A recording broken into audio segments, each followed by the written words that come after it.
আজি আমি RNB civil hospital visit কৰিলোঁ আৰু ইয়াতে আমাৰ চাফাই কৰ্মীবিলাক 1 বছৰৰ পৰা দৰমহা যি পাবলগীয়া পোৱা নাছিল। আগত 7,500 আছিল, এইটো 50% ডিডাক্ট হৈ গৈছিল।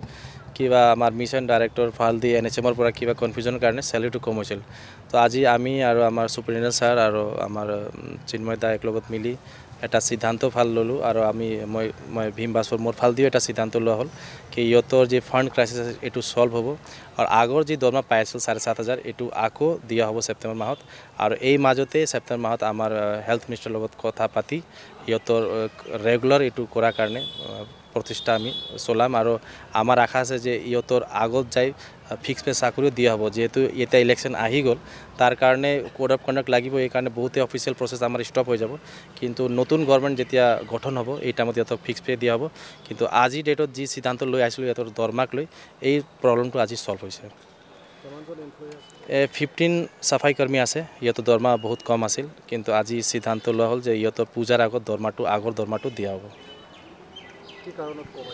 এইটো আমাৰ আগত 200 বেডেড আছিল এনেকা হস্পিটেল আমি গম পাইছোঁ, কিন্তু কিবা ভুলত 100 বেডেড কৰি টকা পঠাই হৈছিল NHM পৰা।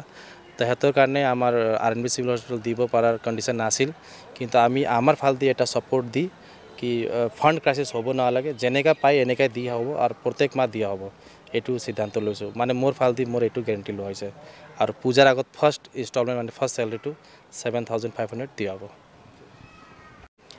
মই RNB চিভিল হস্পিটেল কোকৰাঝাৰৰ সুপাৰিনটেণ্ডেণ্ট। মই নতুনকৈ জইন কৰিছোঁ। তথাপি আজি এখেতে আমাক যিখিনি আগৰে পৰাই অফিচিয়েল যিখিনি চলি আছিলে কথাখিনি মই ভালকৈ বুজি লৈছোঁ আৰু এখেতে ইউনিয়নৰ ফালৰ পৰা বহুত এফৰ্ট দিছে আৰু মোৰ এনেকুৱা লাগিছে এই ক্ৰাইচিছটো খুব সোনকালে সলভ হ'ব। খালি কোড অফ কণ্ডাক্টটো চাগে বহুত সোনকালে লগাৰ কাৰণে কিছু অফিচিয়েল প্ৰচিডিঅ'ৰটো লেকিং থাকিব আৰু মই আশা ৰাখিছোঁ ভৱিষ্যতে এখেতে যেনেকৈ আগবাঢ়িছে এখেতসকলৰ সমস্যাটো সলভ হ'ব, মই এইটোকে আশা ৰাখিছোঁ। আৰু বাকী ভৱিষ্যতত যেনেকৈ আমাৰ প্ৰব্লেমবিলাক আহি থাকে আমি সেইমতে সলিউশ্যনৰ কাৰণে আগবাঢ়ি যাম। Thank U.